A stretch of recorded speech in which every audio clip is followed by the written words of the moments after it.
Shalom, Ibu Bapak, saudaraku, keluarga besar GKI Marta Dirja terkasih, maupun para sahabat GKI Marta Dirja di berbagai tempat dan di berbagai kota. Puji Tuhan, hari ini Kamis tanggal 7 Desember 2023, bersama dengan saya Pendeta Stefanus Lim, kita mengikuti acara Kalam Kuliah Alkitab Malam. Tema yang menarik akan kita pergumulkan bersama-sama yaitu kecil-kecil cabai rawit. Kita mau belajar tentang minoritas yang berkualitas. Ada satu lagu yang sangat menarik, judulnya Tuhan menetapkan langkah-langkah orang. Ayo kita imani, kita nyanyikan dengan penuh semangat dan sukacita. Bersama-sama kita memuji Tuhan, demikian.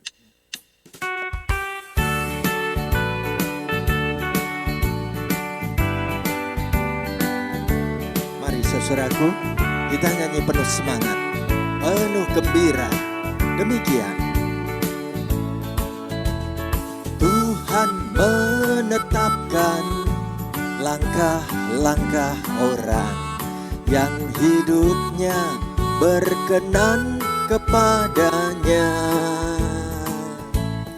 Apabila ia jatuh, tak sampai tergeletak. Sebab Tuhan menopang tangannya, tangannya, tangannya. Sebab Tuhan menopang tangannya. Apabila ia jatuh, tak sampai tergeletak. Sebab Tuhan menopang tangannya. Mari saudaraku terkasih, dengan penuh iman kita percaya langkah-langkah hidup kita disertai Tuhan selama-lamanya. Ayo kita pujikan lagu ini sekali lagi. Tuhan menetapkan langkah-langkah orang yang hidupnya berkenan kepadanya. Apabila ia jatuh, tak sampai tergeletak. Sebab Tuhan menopang tangannya.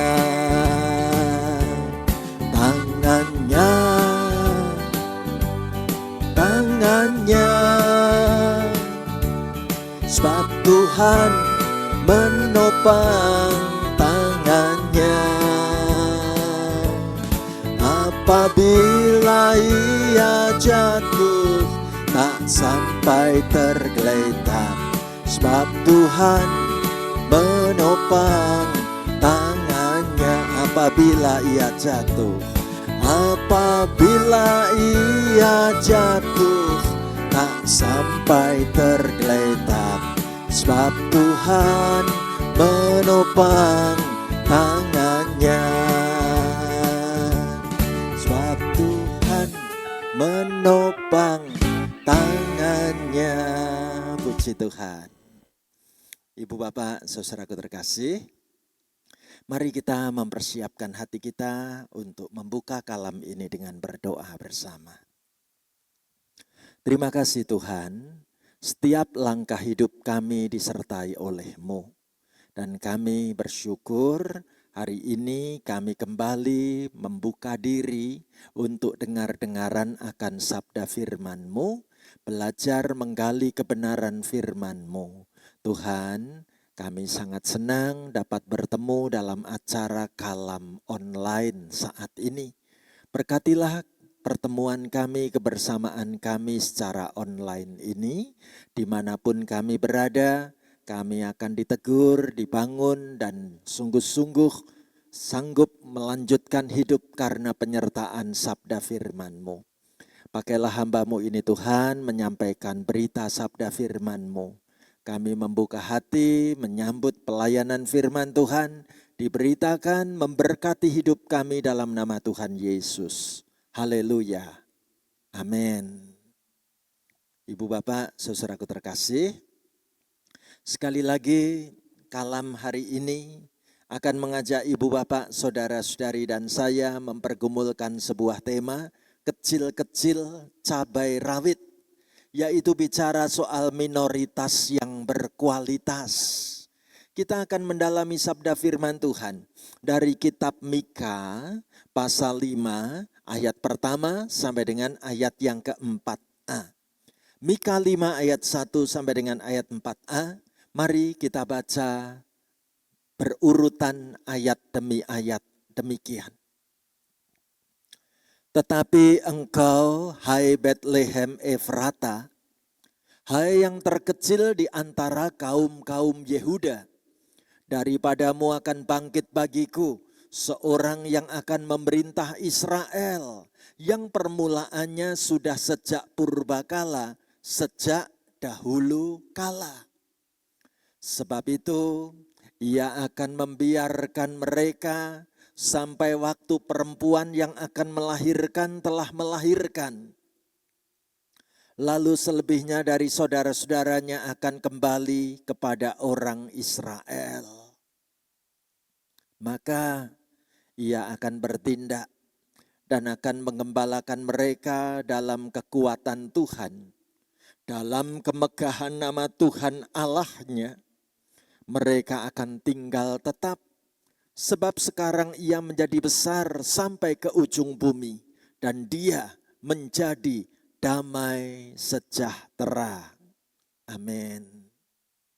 Saudaraku terkasih, tema yang sangat menarik, kecil-kecil cabai rawit, bicara soal minoritas yang berkualitas.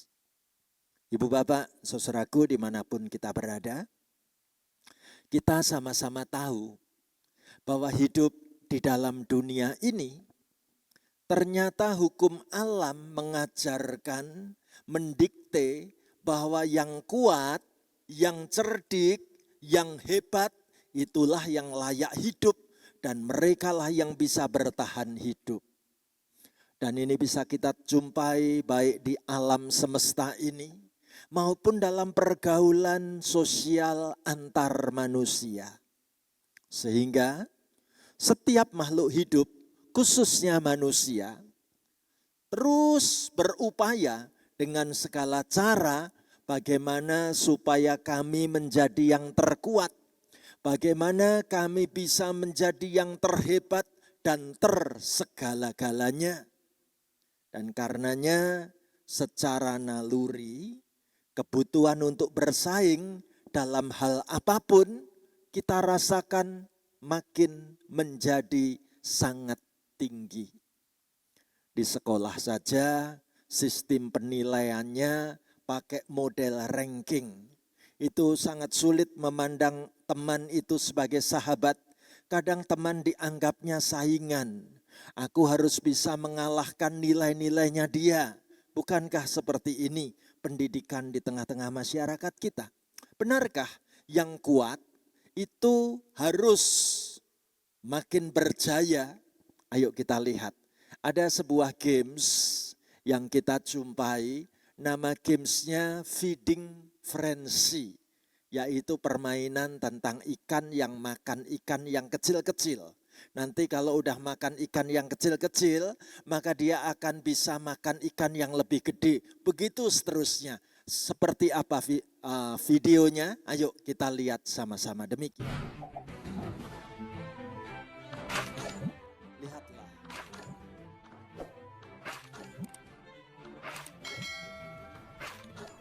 Terus tambah gede, tapi akhirnya dimangsa yang lebih gede lagi. Gitu ya. Coba kita perhatikan sekali lagi ya. Sebuah video yang menarik. Kita ulang, kita amati demikian.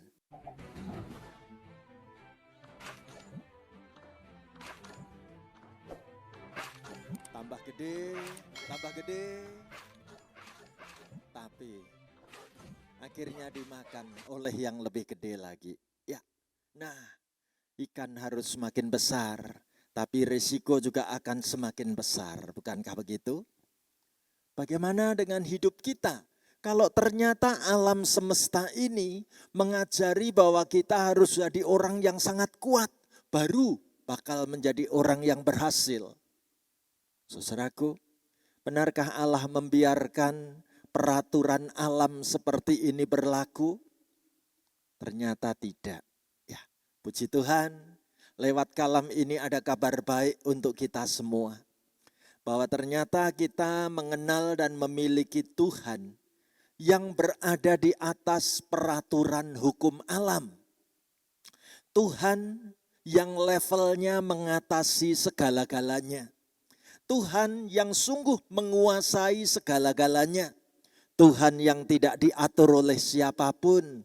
Justru Tuhan tidak mengikuti aturan manapun karena memang Tuhan sendirilah yang membuat aturan-aturannya. Tuhan berkarya sesuai dengan kehendaknya. Karena ia raja segala raja, raja atas semesta alam ini. Mana buktinya kabar baik itu? Ayo kita baca bareng-bareng Mika 5 ayat pertama ya. Ibu bapak saudaraku, ayo kita ucapkan firman Tuhan ini bersama-sama begini.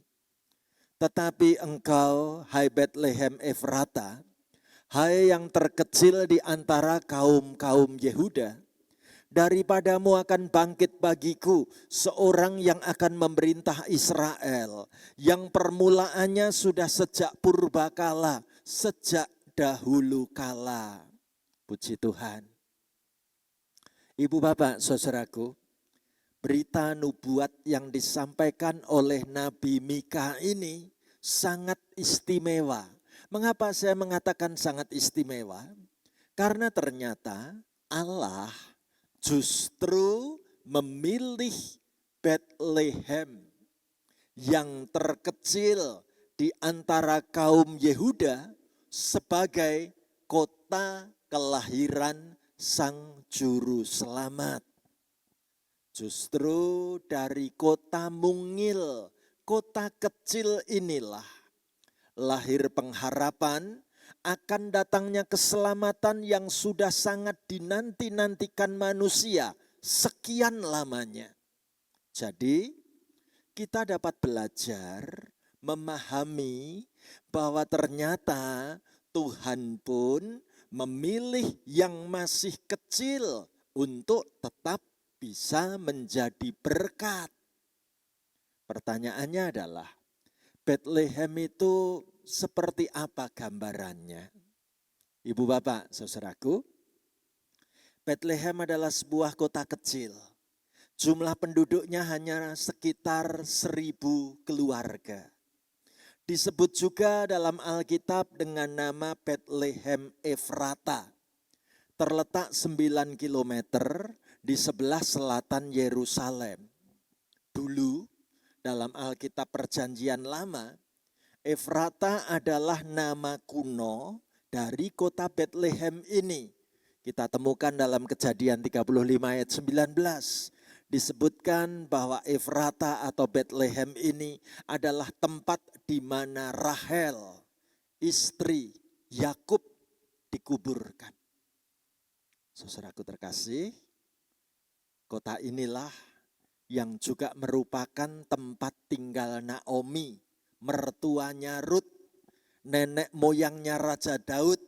Jadi dengan kata lain, Sang Mesias yaitu Yesus Kristus yang akan lahir di Bethlehem adalah keturunan dari Raja Daud. Ibu bapak saudaraku terkasih, menarik sekali bahwa Sang Mesias yang adalah Tuhan dan Raja ternyata berkenan lahir sebagai manusia untuk menyelamatkan dunia ini. Tetapi ia tidak memilih lahir dalam istana yang megah, di kota yang makmur, tidak. Ia justru memilih Bethlehem, kota kecil yang sederhana, tempat tinggal para gembala. Bahkan Alkitab katakan Bethlehem adalah yang terkecil di antara kaum Yehuda. Namun Nabi Mika menubuatkan justru dari Bethlehem yang terkecil ini akan lahir seorang raja yang besar. Bila kita sempat mengikuti Holy Land Tour, pasti kita akan diajak mengunjungi kota kecil Bethlehem. Di sana ada gereja Padang Gembala. Bagaimana di Padang Gembala Efrata inilah para gembala yang saat itu sedang menggembalakan domba, malam itu mendapatkan kabar bahwa telah lahir Sang Juru Selamat dunia. Ia ada di dalam kandang domba, ada di dalam palungan, dan bagaimana para gembala itu langsung mencari dan menemukannya. Bethlehem, kota yang kecil. Bahkan kalau kita ikut acara Holy Land Tour, bagaimana para tour guide kasih tahu kalau belanja apa-apa di Bethlehem harganya jauh lebih murah. Karena Bethlehem itu kota kecil dibandingkan kalau belanja oleh-oleh, belanja souvenir di kota-kota besar seperti Yerusalem dan yang lain-lain. Nah, Ibu Bapak, saudaraku, menarik sekali bahwa hari ini kita sedang belajar bahwa sesungguhnya keberhasilan itu tidak ditetapkan oleh aturan yang berlaku dalam dunia. Keberhasilan itu tidak ditentukan oleh aturan hukum alam. Bila kita rajin menyelidiki Alkitab, kita temukan dalam surat 1 Korintus 1 ayat 27 sampai 29. Rasul Paulus pun menyatakan apa yang bodoh bagi dunia ternyata dipilih Allah untuk mengalahkan hikmat dunia. Apa yang lemah bagi dunia ternyata dipilih Allah untuk memalukan yang kuat, yang hina dan yang tidak berarti. Ternyata itulah yang dipilih Allah supaya menjadi berarti. Mana buktinya? Surat 1 Korintus 1 ayat 27 sampai dengan 29 berkata demikian. Ayo kita baca bersama-sama firman Tuhan ini begini. Tetapi apa yang bodoh bagi dunia dipilih Allah untuk memalukan orang-orang yang berhikmat. Dan apa yang lemah bagi dunia dipilih Allah untuk memalukan apa yang kuat. Dan apa yang tidak terpandang dan yang hina bagi dunia dipilih Allah. Bahkan apa yang tidak berarti dipilih Allah untuk meniadakan apa yang berarti. Supaya jangan ada seorang manusia pun yang memegahkan diri di hadapan Allah. Puji Tuhan. Sekarang kita memahami mengapa Kalam saat ini dikasih judul kecil-kecil cabai rawit, yaitu minoritas yang berkualitas. Ibu Bapak, saudaraku, saya ingin bertanya kepada kita semua yang sedang mengikuti Kalam online saat ini di kota manapun kita berada. Siapa di antara kita yang suka makan cabai? Ya. Coba kita ingat-ingat bagaimana saat pertama kali dulu kita mencoba makan cabai. Pasti lidah kita akan merasa kepedesan. Ya, lidah ini rasanya kayak terbakar. Memang kita pun tahu cabai itu jenisnya macam-macam. Tapi lihat gambar ini. Ada satu jenis cabai yang luar biasa pedasnya, yaitu yang kita namakan cabai rawit. Nah, Ibu Bapak, saudaraku terkasih, menarik sekali bila kita bicara soal cabai rawit ini, meskipun ukurannya kecil, tapi pedasnya luar biasa kan? Bahkan cabai yang besar pun kalah pedasnya dibanding cabai rawit yang satu ini. Jadi gambar ini mau kasih tahu kepada kita semua. Jangan pernah anggap remeh yang kecil. Ya, meskipun wujudnya kecil, tapi efek rasa pedasnya itu sangat luar biasa. Dan sekarang pun kita memahami, di tengah masyarakat kita ada ungkapan kata-kata yang mengatakan begini, kecil-kecil cabai rawit. Pasti sudah tidak asing terdengar di telinga kita. Sebagaimana cabai rawit itu tampak kecil, namun pedas. Jadi ungkapan kecil-kecil cabai rawit artinya meskipun seseorang masih kecil, namun ternyata memiliki kemampuan yang luar biasa. Jadi kita mau diingatkan, jangan pernah menganggap bahwa karena kita ini tampaknya kecil, tampaknya minoritas, lalu dianggap tidak bisa berbuat apa-apa. Karena di tangan Tuhan, setiap orang bisa menjadi berkat. Ya, yang penting adalah bagaimana kita semuanya mau untuk diubahkan oleh firman Tuhan. Dan kita pun memahami bahwa pada akhirnya keberhasilan itu ditentukan oleh penyertaan Tuhan. Kita yang lemah, kita yang miskin, kita yang hina, kita yang tidak ada apa-apanya, kita yang minoritas akan menjadi kuat, akan menjadi hebat, akan menjadi dahsyat saat Tuhan mau bersama kita, saat Tuhan ada di pihak kita, saat Tuhan selalu menyertai kita. Saudaraku terkasih, kecil-kecil cabai rawit mau mengingatkan saudara dan saya, walaupun jumlah kita itu kecil, kaum minoritas di tengah negeri bangsa ini, tapi Tuhan mau supaya kita menunjukkan kualitas yang baik, supaya hidup kita tetap memancarkan kuasa Tuhan yang dahsyat. Maukah saudaraku kita dipakai Tuhan untuk mencerminkan kehidupan yang sangat berkualitas dalam segala-galanya. Kalau kita katakan pakai hidupku Tuhan, ayo kita minta dalam berkat doa saat ini. Mari kita berdoa bersama-sama. Terima kasih Tuhan Yesus, baru saja kami merenungkan sebagian dari firman-Mu.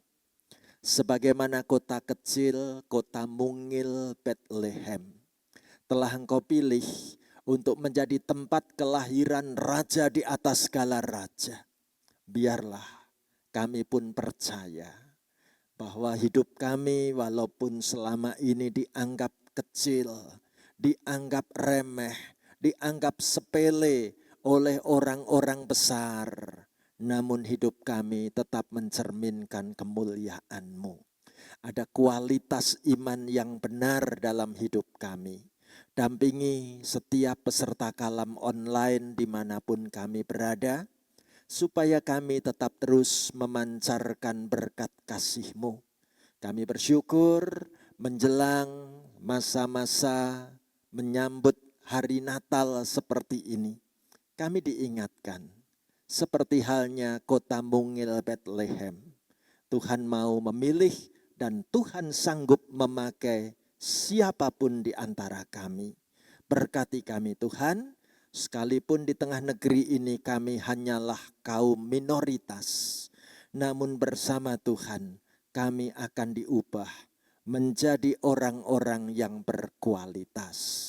Dalam nama Tuhan Yesus, hamba mendoakan semua peserta kalam ini diberkati, didampingi, dan terus berjalan mengikut pimpinan kehendak-Mu Tuhan.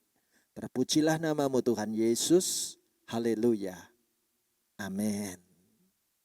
Ibu Bapak, saudaraku terkasih, sampai disinilah acara kalam kita hari ini. Salam sehat buat kita. Kita bertemu dalam kesempatan berikutnya. Tuhan Yesus memberkati kita semuanya. Amin.